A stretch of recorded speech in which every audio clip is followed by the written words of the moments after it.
Salut à tous, c'est Design Craft. Bienvenue dans cette nouvelle vidéo pour un nouveau projet, pour une nouvelle série et surtout voilà pour pas vraiment un nouvel avion. Vous avez déjà remarqué sans doute la 350, la 350 que vous connaissez depuis maintenant quasiment 3 ans, 2 ans et demi à peu près. Et donc je l'avais commencé à l'été 2021, donc ça fait pas mal de temps, et je l'avais terminé vers la fin 2022.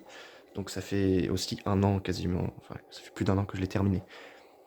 Il se trouve que cet avion était un A350-900 de la compagnie Singapore Airlines, dont la dérive n'est plus là, je l'ai archivée, mais elle est encore vivante en tout cas.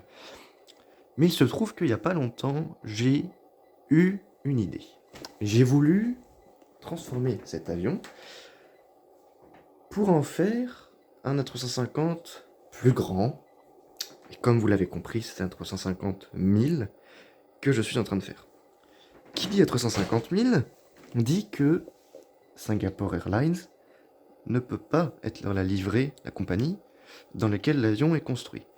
Donc, j'ai trouvé une compagnie qui possède des A350 000. Vous l'avez reconnu, hein? Pas besoin de le citer. Et je le citerai pas. Ça sera dans le titre, de toute façon. Donc voilà, cet avion va donc changer de livrée pour devenir un A350 1000, donc le plus grand de la série. Donc c'est une conversion, c'est pas un nouvel avion, c'est une conversion. Donc voilà, c'est une conversion de l'A350 900 en A350 1000. Donc cette conversion, je l'ai commencé il y a à peu près 2 semaines, quand j'étais encore en vacances. Et hier, donc pour vous, bah voilà, mercredi, hein, en gros, non jeudi, parce que cette vidéo sort samedi, hein, elle sort vraiment demain, donc c'est cool. Donc hier, j'ai fait beaucoup de changements sur toute la partie centrale. C'est pour ça que je l'ai démonté pour avoir que la partie centrale de décrocher que vous avez devant vos yeux. Donc, les changements que j'ai fait ici, ce sont des changements qui ont été imposés. Il y a un changement qui a été imposé par le changement de variante, qui est donc le train principal, qui a maintenant 3 roues de côté.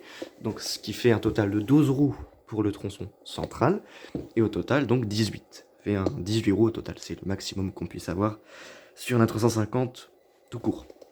Mais hier, je me suis aussi dit que voilà, j'en avais marre que les moteurs. Maintenant, je peux vous le dire que les moteurs, en fait, ils étaient supportés avant en dessous. Donc, j'ai trouvé la solution pour enlever cette fixation. Donc, en changeant ce qui était là, des fixations, et ben maintenant les moteurs sont, voilà, ne touchent plus le sol, tout comme de l'autre côté, c'est pareil. Là, on voit un petit peu le train principal, mais de toute façon, j'ai commencé un timelapse, et dans le timelapse, il y aura des détails que vous ne pouvez pas voir comme ça, comme le changement du train principal, la création des modules d'extension pour l'avant et l'arrière. Donc à l'avant, c'est un petit peu important de dire d'ailleurs ça, oui, j'ai un peu oublié de vous le dire, à l'avant, il y a une section de 11 centimètres en plus, et à l'arrière, donc on la voit un peu là, c'est une section de 6 centimètres en plus. Donc voilà, pour vous donner un ordre d'idée, ça rajoute donc 17 centimètres à la longueur totale de l'avion, ce qui porte l'avion à 1,83 m de long. Il n'y a pas si longtemps, en fait il y a 2 jours, il était encore totalement monté, donc on pouvait voir toute la longueur, mais bah, ça tombe bien que je fasse la vidéo aujourd'hui parce qu'il n'est pas remonté, donc ça vous fera une petite surprise pour les épisodes à venir. Donc voilà, j'ai changé le train principal et les moteurs maintenant sont en lévitation, donc en gros ils tiennent sur l'aile. L'aile supporte le poids des moteurs. L'intérieur sera également changé, hein, bien sûr, étant donné qu'on change de compagnie, donc on change de configuration. J'ai pas encore étudié la configuration de British Airways, et je viens de dire la compagnie, c'est pas grave. J'ai pas réussi à tenir le truc pendant 4 minutes, mais c'est voilà, British Airways. Faudrait être attentif pour bien écouter le bon moment. Et donc la configuration intérieure changera, j'ai pas encore regardé la configuration de la compagnie que je souhaite reproduire. Donc sinon voilà, à l'arrière ça change pas, ça vous permet quand même de voir l'avion dans sa taille globale, hein, comparé voilà, au 737, voilà, vous pouvez voir ici la taille du nez par rapport à la longueur du 737, ce qui est assez impressionnant. Donc voilà, je crois que c'est tout ce que je voulais vous montrer aujourd'hui. Je voulais juste vous dire, voilà, ce fera une série, donc voilà, une nouvelle série, je pense de 5 à 6 épisodes, donc en gros, entre 6 semaines et 10 semaines, à peu près 10-12 semaines. Donc ça fait un projet qui s'étalera sur, je sais pas, 3-4 mois, non même pas, entre 2 et 4 mois. 4 mois si vraiment je prends du retard. Mais il sera fini pour cet été, voilà, donc on a 350 000 en projet. Donc ça me permet de faire un gros avion, sans les inconvénients de devoir commander les pièces, tout refaire, enfin voilà. Ça me permet de partir d'une base que je connais, une base que j'ai déjà faite, et une base que vous avez aimée, voilà.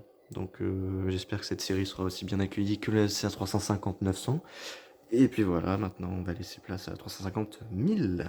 Et ben voilà, je crois que j'ai fini pour cette vidéo. Ah oui, j'ai compté les pièces il y a pas longtemps. Donc il y en a à peu près 15 000. Voilà, j'ai fait une estimation. À peu près 15 000. Ben voilà. Moi je vais m'arrêter là pour cette vidéo. Moi je vous dis à la prochaine. N'hésitez pas à voter pour le 737-200 sur Lego Ideas. Et vous abonner, liker la vidéo, partager, commenter. Et puis comme d'habitude. Puis moi je vous dis à la prochaine pour l'épisode 2. J'espère que j'aurai un petit peu avancé. Voilà. Ben, un bon week-end, bonne journée. C'était Design Crate. Salut.